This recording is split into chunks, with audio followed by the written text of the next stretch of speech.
सियाला वकील पण पुरवतात आणि तिला न्यायालयामध्ये मदत करतात, तर हे दुटप्पीपणा आहे असं वाटतं का त्यांच्या? साहेब, ह्या गोष्टी तुम्ही त्यांना विचारायला पाहिजे असं मला वाटतं. हे जे लग्न ठरवलं होतं तर मध्यस्थ कोण होतं, त्यांच्याबद्दल तुम्हाला काय म्हणायचं? हे जे लग्न ठरवलं होतं ते माझे सख्खे चुलत मामा व मामी नरेंद्र जगन्नाथ मित्तल व रेणू नरेंद्र मित्तल हे दोघं मध्यस्थी होते. त्यांनी आम्हाला ॲश्युरन्स, गॅरंटी या पण अजून काही शब्द असतील ह्याच्यातले ते घेऊन करायला पाहिजे की त्यांनी एवढी खात्री दिली आम्हाला की ही मुलगी तू आमचीच मुलगी समज. लहानपणापासून आम्ही ह्याला मोठी केली आहे आणि केतनला सुद्धा आम्ही लहानपणापासून बघितलेलं आहे. ही मुलगी खूप संस्कारी आहे, खूप चांगली आहे. आम्हाला एवढी खात्री दिली की तू त्यांच्याकडे बघूच नको, तू आमच्याकडे बघ, आमची मुलगी आहे समजून घे. एवढी खात्री दिल्यानंतर आम्ही ह्या दोघांचं जोडवायला गेलो. मला काय वाटतं, मित्तल यांना आधीची पार्श्वभूमी माहीत होती की माहीत नव्हती, ते पण अंधारात राहिले, की माहीत असून त्यांनी लढवली? सर, आजच्या परिस्थितीत तर मला असं वाटतंय की त्यांना ही परिस्थिती माहीत होती आणि माहीत असताना हे केलंय त्यांनी. तपासामध्ये पोलिसांनी या बाजूनी तपास करावा, त्यांची पण चौकशी करावी असं तुम्हाला वाटतं? सर, न्याय व्यवस्थेवर मला भरोसा आहे, ते त्याच्यावर तपास करतील असं मला वाटतं. या घटनेनंतर मित्तलशी तुमचं काही बोलणं झालं का? तुम्ही त्यांना विचारलं का किंवा त्यांचा तुम्हाला फोन आला का? काही झालं असं? नाही, काही नाही झालं सर. त्यांचा मला फोन पण नाही आला आणि कसलं वार्ता सुद्धा झाली नाही. मिसेसचा एक आम्ही इंटरव्ह्यू पाहिला होता, त्याच्यामध्ये त्या म्हणत होत्या की जे मित्तल आहे त्यांना पण याच्यामध्ये आरोपी करा, त्यांना पण ते पण जबाबदार आहेत या सगळ्या गोष्टींना. आमची फॅमिली तर हे मानते की ते जबाबदार आहेत ह्या सगळ्या गोष्टींना. हो, मित्तल जबाबदार आहे त्या गोष्टींना. हा सगळा प्रकार मित्तलच्या सगळ्या षडयंत्राचा भाग वाटतो. असू शकतो सर. सर, अनेक व्हिडिओ जे आहेत एंगेजमेंटचे ज्या ह्याच्यामध्ये तुम्ही पण दिसताय, त्या सगळ्या यामध्ये दोघंही केतन आणि सिया देखील खुश होते असं तर दिसते व्हिडिओमध्ये. पण मग केतनला काही सांगितलं होतं का तुम्हाला की आमच्यात सगळं अगदी नाही का आमची भांडणं होत आहेत, असं काही बोलणं झालं होतं की? नाही, भांडणं वगैरे कधी नाही बोलला, पर तो म्हणायचा की ही कधी कधी खूप नाराज होती या कधी कधी चिडती, तर असा फोन लगातार एंगेज राहतो. तर आम्हाला वाटलं की नवीन नवीन असतात जेव्हा मुलं मुली भेटतात तर थोडं बहुत असतं, यापेक्षा असतात थोड्या बहुत टायमाच्या ह्याच्या त्याच्या. हा तर वर्किंग होता तर त्याच्यामुळे असतील, म्हणून आम्ही त्याला ते समजायचो की बेटा काही हरकत नाही, नवीन आहे, होत असतं, समजून घ्यायची बाजू आहे आपल्याला, समजून घ्या. सर, ऍक्च्युली हा मुद्दा नव्हता काढायचा, 1 महिना झाला. त्या दिवशी नेमकं काय झालं होतं? सिया ज्यावेळेस हे सगळं घडलं त्यावेळेस पहिला फोन सियाने सियाच्या आईला केला होता असं बोललं जातं. तुम्हाला कधी कळलं? तो थोडासा सिक्वेन्स सांगू शकाल का? सर, आम्हाला सियाच्या आईचा फोन माझ्या मिसेसला आला होता की केतन लोगड फोर्डवरनं पडला. तुम्ही किती वेळात पोहोचला? आम्ही घरनं इमिजिएट निघालो, जो काही टाइम लागला असेल त्याला तो लागला त्याला. तुम्ही फास्ट ट्रॅक कोर्टची मागणी करताय, आता जी न्यायालयीन प्रक्रिया सुरू आहे त्याच्यावर तुमचा काही विश्वास नाही का किंवा पोलिसांवर विश्वास नाही? आणि दुसरी गोष्ट असं की सियाचे आई वडील ज्या पद्धतीने मीडियामध्ये बोलतात, एखाद्या चॅनल मार्फत हे सगळं भूमिका मांडली जाते, पेरले जाते, कारण ते वकील पण देतात तिला त्याच वेळी, आणि एकीकडे म्हणतात दोषी असताना तिला असेल तर शिक्षा द्या, म्हणजे ते प्रभाव टाकण्याचा प्रयत्न करतायत का या सगळ्या खटल्यावर असं तुम्हाला वाटतं? सर, न्याय व्यवस्थेवर मला पूर्ण यकीन आहे. न्याय व्यवस्थेचा एकदम खूप छान काम चालू आहे, त्याच्यावर मला अविश्वासाचा विषयच नाही आहे. ते खूप व्यवस्थित काम करतायत. आता सियाचे आई वडील काय करतायत, ते आपल्या मुलीचा कसा बचाव करतायत हे मला जास्त माहिती नाही आहे. ते जे काय कळतंय ते मला मीडिया थ्रूच कळतंय, त्याच्यामुळे मी त्यांच्यावरती काही बोलू नाही दबाव शकत. टाकतात का मग या न्यायालयीन प्रक्रियेवर, पोलिसांवरती? या सगळ्या एवढ्या सगळे हे प्रकरण एवढं गाजतंय, त्यामुळे माझ्या मुलीचा सुद्धा विश्व म्हणजे दोषी असेल तर शिक्षा करा असं म्हणून एक प्रकारे दबाव टाकतायत का, असं वाटत नाही का तुम्हाला? नाही, माझ्या वाटण्याने उपयोग नाही ना, का की जी न्यायव्यवस्था आहे त्यांच्यासमोर जी सत्य असेल ते सगळ्यांसमोरच येणार आहे, त्यांच्यासमोर पण येणार आहे. आज ते बोलतायत, जेव्हा त्यांच्या समोर येईल, आज त्यांना अगर भरोसा वाटत नाही, जेव्हा त्यांच्या समोर येतील त्यावेळेस बघू त्यांचं काय उत्तर येतं. तुम्ही न्याय व्यवस्थेवरती देखील विश्वास व्यक्त केला. केलेला आहे आणि दुसरीकडे मात्र पंतप्रधानांना देखील थेट पत्र देखील लिहिलेलं आहे. सर मला न्याय व्यवस्थेवर भरोसा नाही म्हणून मी पत्र नाही लिहिलं. मी फक्त एक माझी व्यथा पंतप्रधान साहेबांना, प्रेसिडेंट साहेबांना व्यक्त केली आहे की असं घडलंय माझ्या मुलासोबत, जी काही चूक नव्हती.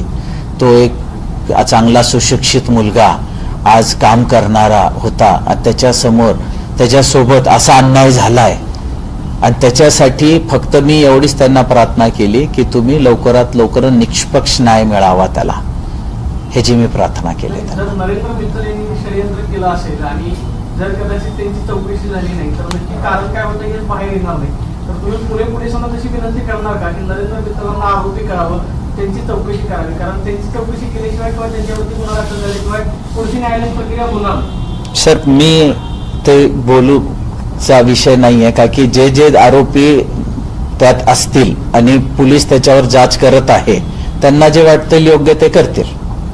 आरोपी झाल्यानंतर मग षडयंत्राचं हे बाहेर कसं येणार? तुम्ही असं म्हणताय की जर नरेंद्र मित्तलांना हे सगळं माहिती होतं, माहीत असून पण त्यांनी हे केलं किंवा हे षडयंत्राचा भाग असू शकतो, जर नरेंद्र मित्तलांवरती गुन्हा दाखल झाला नाही, त्यांची चौकशी केली नाही, तर हे सगळं बाहेर कसं येणार?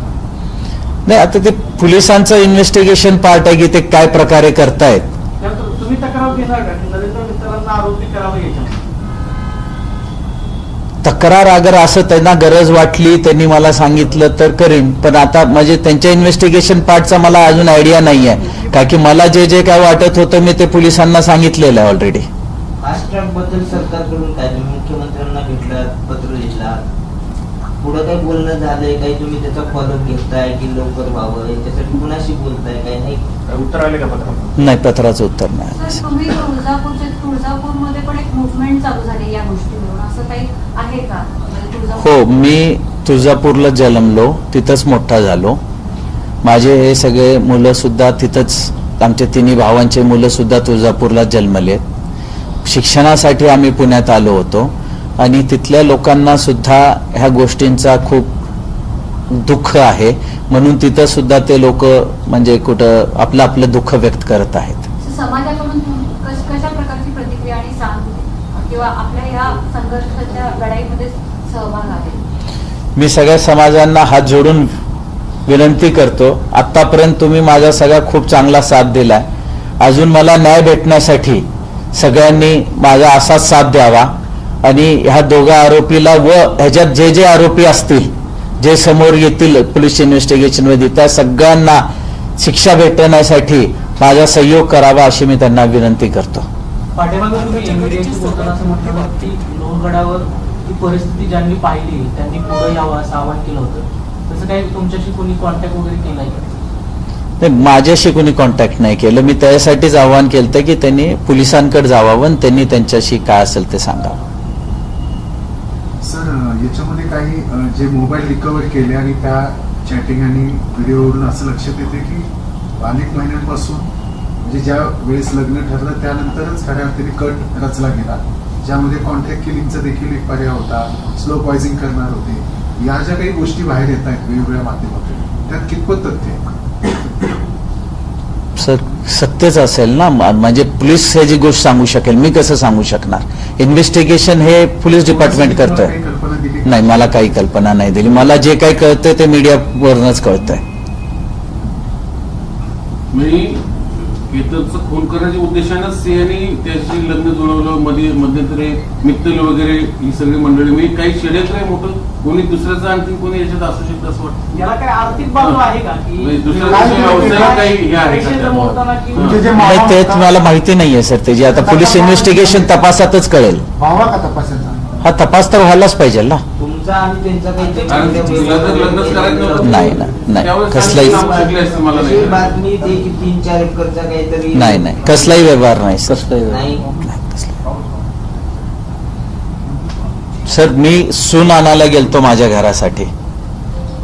मी माझ्या पोराचं, हर एक बाप हा स्वप्न बघतो की आपल्या पोराचं लग्न व्हावं, त्याचा सुखी संसार व्हावं, त्याचे मुळे बाळ व्हावे, आपण म्हातारपणी त्यांचे लेकरं खेळावे, म्हणून मी माझ्या पोरासाठी एक सून आणायला गेलतो, आमच्या घरासाठी एक सून आणायला गेलो होतो.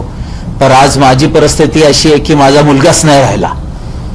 आणि असल्या गोष्टी झाल्या माझ्यासोबत कुठल्याही बापा संगत होऊ नये ही माझी सगळ्यांना देवाचरणी प्रार्थना आहे की जी घटना माझ्या मुलासोबत झाली. एक आपण कुठलीही मुलगी सून म्हणून घ्यायला गेलतो चांगल्या घराची सगळं करून तिचं काय मॅटर होतं त्यांनी एकदा स्पष्ट नाही म्हणून सांगितलं असतं तर ही गोष्ट कधीची झाली असती. असा मला सांगा आजच्या दुनियामध्ये कोण कोणाला फोर्स करतं का? फोर्स करायचं कारण काय? आज माझा 26 वर्षाचा मुलगा मी त्याला एवढं शिक्षण दिलं एवढं व्यवस्थित त्याला पाळलं पोसलं की तो म्हातारपणी मला सांभाळेल तो माझ्या आर्थीला खांदा देईल. पण माझी परिस्थिती आली की मी त्याच्या आर्थीला खांदा देतोय. माझ्यावर एवढा मोठा दुःखाचा डोंगर कोसळलाय की मी हे व्यक्त नाही करू शकत खुराला. आणि माझी फक्त सगळ्यांना हे हात जोडून विनंती आहे आपल्या सगळ्यांना समाजाला की अजून एक केतन जाऊ नये. असं घडू नये की आज माझा मुलगा गेलाय अजून कोणाचा मुलगा या मुलगी ह्या घटनामुळे अगर त्यांना ते मुलगा मुलगी पसंत नसेल तर त्यांनी नाही म्हणून सांगावं स्पष्ट. पण विनाकारण कोणाच्या मुलाचा असा हत्या करू नये ही माझी सगळ्यांची विनंती आहे.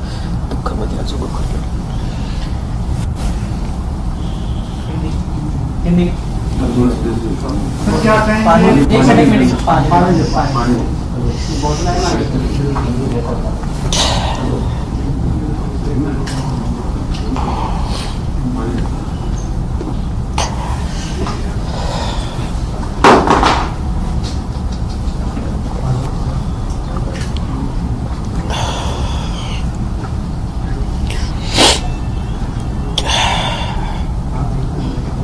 आताच्या घडीची सर्वात मोठी बातमी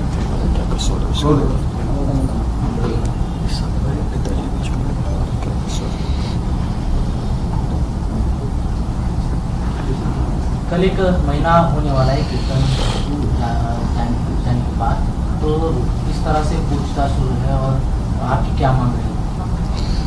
मेरी सिर्फ न्याय व्यवस्था से इतनी ही मांग है कि उनको कठोर से कठोर शिक्षा मिले और जल्द से जल्द मिले.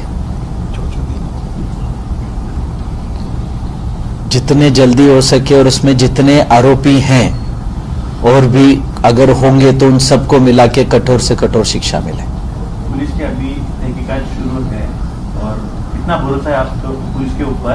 और आपने प्रधानमंत्री को भी लेटर लिखा था, क्या बताएंगे उसके बाद? सर मुझे न्याय व्यवस्था पे पूरा भरोसा है और मैंने प्रधानमंत्री जी से सिर्फ इतनी ही मांग की है कि इन्हें जल्दी से जल्दी और कठोर से कठोर शिक्षा मिले. सर सीआर के पेरेंट्स के द्वारा मीडिया में अलग अलग बातें बताई जा रही है और उसको बचाने की कोशिश की जा रही है. ऐसा आपको लगता है कि एक तरफ वो बोल रहे कि सीआर अगर दोषी तो उनको फांसी दी जाए और दूसरी तरफ एडवोकेट भी उनको अवेलेबल किया जाए, तो आपको ऐसा लगता है कि उसको बचाने की कोशिश की जा रही है? आताच्या घडीची सर्वात मोठी सर बातमी न्याय व्यवस्था जो काम कर रही है और जितना अच्छे से काम कर रही है मुझे न्याय व्यवस्था पे भरोसा है कि उनको शिक्षा 100% मिलेगी. सिर्फ मेरी इतनी है कि उनको जल्द से जल्द मिले. अभी ये मामला जो है फास्ट कोर्ट में चल रहा है क्या, और इसके बारे में कुछ प्रशासन से बात हुई है क्या? नहीं मुझे अभी तक कोई बात नहीं हुई सर. नहीं, सवाल ये था कि सिया के माता पिता एक तरफ कह रहे हैं कि सीधा सिया दोषी है तो उसको वहीं से ढकेल के उसकी ये करें शिक्षा दे, और दूसरी तरफ वही माता पिता सिया को वकील बदल रहे हैं उसको पूरा सपोर्ट दे रहे हैं. तो इनका ये दोहरामा बर्ताव है, ऐसा आपको लगता है? 100% है ना सर कि उनका ये दोहरा बर्ताव है. अगर उनको किसी चीज पे यकीन नहीं है तो उन्होंने न्याय व्यवस्था में जाके इस चीज की जांच करनी चाहिए. जो मित्तल फैमिली है उन्होंने ये शादी जो है जाकर करवाने वाले थे, तो आपको क्या लगता है कि उनकी भी पुलिस पूछताछ होनी चाहिए? जी 100% उनकी भी नरेंद्र जगन्नाथ मित्तल व रेणु नरेंद्र मित्तल की इन दोनों की भी इसमें पूछताछ होनी चाहिए. उनको पता था कि सिया का जो बर्ताव है कुछ इस तरह से? अभी जो चीजें सामने आ रही हैं सर उससे तो ऐसे ही लगता है कि उन्हें सब पता था. इन्वेस्टिगेशन में ये भी सामने आया कि सिया की पहली शादी हो चुकी थी, उसके बारे में कुछ? जी मुझे उसके बारे में कोई पता नहीं है. जो पता चला वो मीडिया से ही पता चला. यांना जर हे माहित होतं तर ह्यांनी का केलं ते म्हणजे सियाच्या आई वडिलांच्या सांगण्यावरूनच त्यांनी ते केलं असावं. असू शकतं. नाही, पण ते तुम्ही त्यांचे नातेवाईक तरी पण त्यांनी तुम्हाला फसवलं कसं काय? हाच प्रश्न आम्हाला पडलाय की ह्यांनी अखेर आमच्या सोबत असं का केलं ज्याच्यामुळे आज माझे वडील पण नाही राहिले आणि माझा मुलगा पण नाही राहिला. नाही, का केलं असं? म्हणजे पैशामुळे केलं असावं, काही देवाणघेवाण झाली ते का? तुमच्याशी किंवा बोलले काय? आहेत का या संदर्भात? नाही, आमच्याशी काही बोलले नाही. तुमचं काय आहे काय त्यांच्याशी? नाही, काही नाही, काही वाद नाही, कसलाही व्यवहार नाही, वाद नाही, काही नाही. ते तुळजापूरचेच आहेत का? नाही, ते पुण्याचेच आहेत. त्यांची नरेंद्र मित्तलच्या सख्या काकाची मुलगी ही माझी आई आहे. ईद के बाद आपके पिता भी गुजर गए हैं, तो आप जिम्मेवार किसको मानते हैं सब? सर, केतन के गुजरने के 17 दिन बाद मेरे पिताजी भी नहीं रहे, तो मैं ये जो हमारे साथ हुआ है, केतन की हत्या हुई और हमारे पे ये दुख का पहाड़ टूटा था, उसी के सदमे से मेरे पिताजी भी नहीं रहे. तो जो केतन के हत्या में जवाबदार होंगे वही उसी के लिए जवाबदार होंगे. सिया के माता पिता एक तरफ बोल रहे हैं कि अगर उसमें सिया दोषी है तो उसको भी फांसी की सजा होनी चाहिए, और दूसरा कि आप इसको कैसे देखते हैं जो वो बात कर रहे हैं? नहीं सर, अभी वो किस हिसाब से बात कर रहे हैं मुझे पता नहीं है, लेकिन ये तो दिख रहा है कि ये दोगलापन है उनका. एक तरफ एक बोल रहे हैं, एक तरफ एक बोल रहे हैं. सर 2 वेळा हा प्रकार त्याच्या असं दिसतंय की हे काय एखाद्या घटना संतापात घडली, पण हा प्रयत्न 3-4 वेळा झालाय. म्हणजे हे षडयंत्र आहे, क्लिअर कट असं एकूण तपासाचं म्हणणं आहे. षडयंत्रामध्ये फक्त सिया आहे, त्याची फॅमिली आहे की हे नरेंद्र मित्तल आहे तर त्यांना कोणी आणखी सुपारी दिली? कारण शेवटी हा सगळा आर्थिक सगळा डोलारा बघता त्याच्यात काही वेगळा संशय वाटतो का तुम्हाला? सर, असू शकतो, पर तो तपासाचा भाग आहे, मला सांगू नाही शकत मी, पर असू शकतो अजून पण कोणत्याच्यात. 2 वेळेस या अगोदर सुद्धा असा प्रकार झाला होता, तुमच्या लक्षात आलं होतं का? नाही, आमच्या लक्षात नाही आलं होतं सर. सांगितलं होतं? मित्तल आणि तुम्ही कधीपासून तुमचे म्हणजे नातेवाईक, आता तुम्ही सांगितलं नातं आहे, तर कधीपासून? माझ्या आई वडिलांच्या लग्नापासून. त्यांची ती बहीण आहे ना, सख्खी चुलत बहीण आहे, तर त्यांच्या लग्नापासून म्हणजे मी जन्मल्यापासून त्यांना मामा म्हणूनच ओळखतो. यांचा काय बॅकग्राऊंड आहे मित्तल साहेबांचा? मित्तल साहेबांचा मार्केट यार्ड मध्ये तेलाचं दुकान आहे, हे तेल विकतात. तुमचे तेल व्यापारी. व्यावसायिक संबंध म्हणजे नाही, कसले व्यावसायिक संबंध नाही. त्यांचे काही होते असं तुम्हाला आढळलं का? ते आता त्यांचे मला माहित नाही. त्यांचे वडिलांचे आणि त्यांचे काही हो, पर ते दोघं म्हणजे मित्र होते का? नाही, भाऊजी मेहुणा ना, सक्का मेहुणा, सख्या मेहुण्याची मुलगी आहे. त्यांचं ते रेणू मित्तल चा सक्का भाऊ आहे प्रवीण गोयल. त्या नात्यातून त्यांनी हे लग्न जोडून दिलं. सर, सिया जैसा बर्ताव कर रही थी पुलिस कस्टडी में, कभी मिडिल फिंगर बता रही है, कभी बियर की मांग कर रही है, तो आपको उसका ये इस लाइफस्टाइल या ऐसे बर्ताव के बारे में पहले कभी शक नहीं हुआ? नहीं, कभी नहीं हुआ सर. जो उसने मीडिया को दिखाया, उंगली दिखाया, उसके पिता उसको बोल रहे थे कि उसको चोट आई थी करके इस तरह का गुली करना, और पिता ने उसको बावजूद ये करना कि उसको लगा है, तो ये क्या कहेंगे वो?